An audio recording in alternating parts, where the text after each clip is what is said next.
In our pursuit of authenticity, we've turned imperfection into a commodity. Instagram filters sell us grainy film textures. AI tools generate handwritten letters.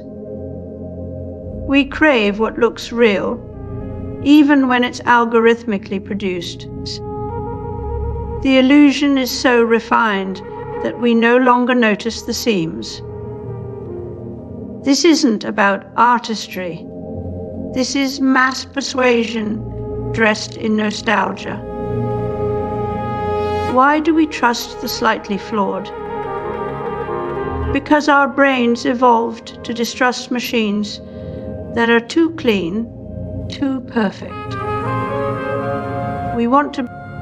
What we're really buying isn't authenticity. It's the feeling of warmth, the illusion of soul. This is why Van Gogh railed against photography. It captured surfaces, but not character. Now AI mimics that lost human touch to sell us everything from apps to political ads. The problem: these fakes don't just fool our eyes. They rewire expectations. We begin to think machines should feel like people, and we punish them when they fail too obviously. But this manufactured intimacy is a calculated illusion. We've outsourced our sense of sincerity to machines.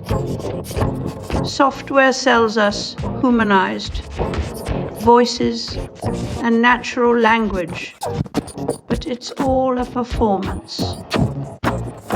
One that serves the needs of profit-driven systems. The more convincing the fakery, the deeper we surrender to it.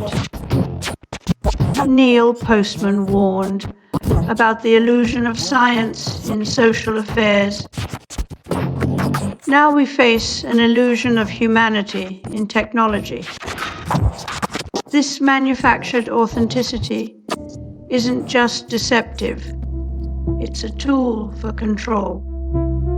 It tells us what to trust, what to feel.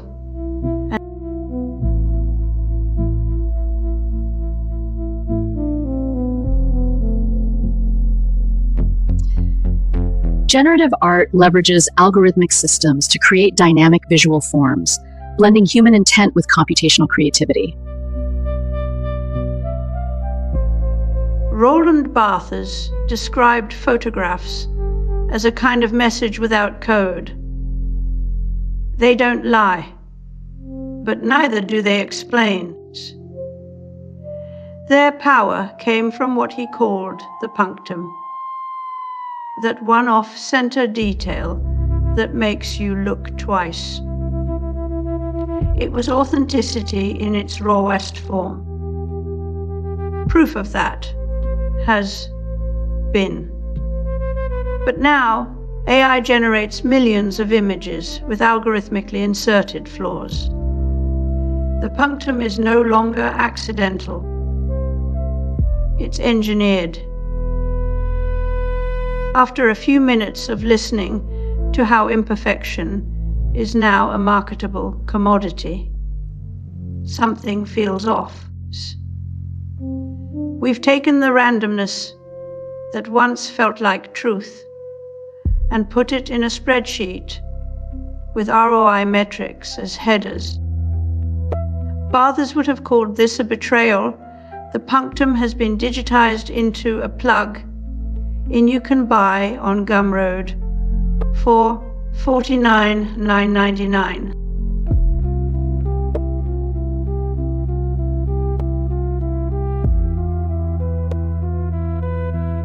Then to check dye and fabric colors and check them accurately and scientifically, there's the spectrophotometer. This instrument can detect and record more than 2 million different colors. In music production, MIDI humanization adds deliberate imperfections to digital notes, slight timing shifts, and velocity variations, to mimic the unpredictable warmth of a live performer. But this isn't just about making machines sound more human. It's about softening their alien precision into something palatable for our ears and psyches. The coldness of code is masked by simulated flaws, which are algorithmically calculated down to microsecond intervals. It's an illusion that warned that technopoly turns language into tools for control, and authenticity is no exception. When we call a machine-generated voice authentic, what does that even mean?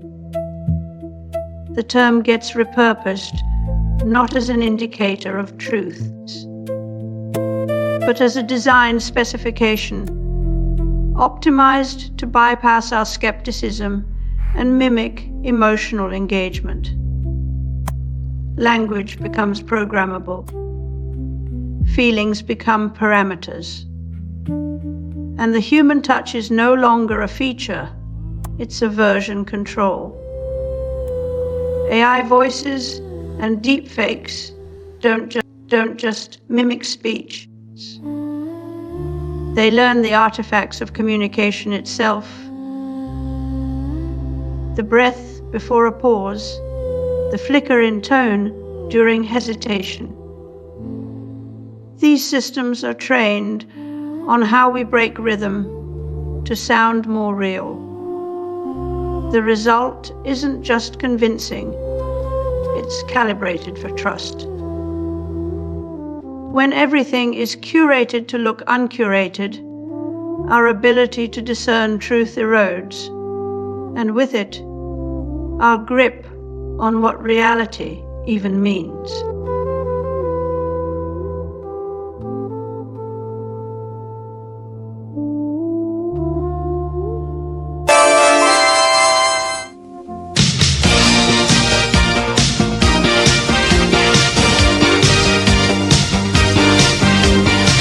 Using digital technology, many different layers of visuals can be composited together. As machine-generated forgeries become indistinguishable from human, created ones, we find ourselves in a spoofing arms race with no end in sight. What was once an underground operation of evading anti-spam filters now boils down to a few lines of code and open source models. The barriers that once made these techniques exclusive are dissolving under the weight of natural language interfaces. And yet this saturation doesn't lead to enlightenment. It deepens our confusion over what counts as authentic. While early critics like Van Gogh feared that photography would flatten human expression into lifeless copies,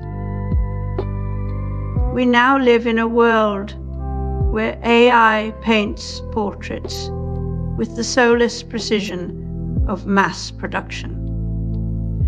What was once considered an artistic transformation, the painter's interpretation, is now algorithmic mimicry dressed as creativity.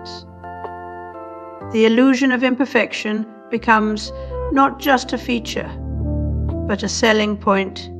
Messy brushstrokes, uneven shading, grainy textures. These aren't flaws,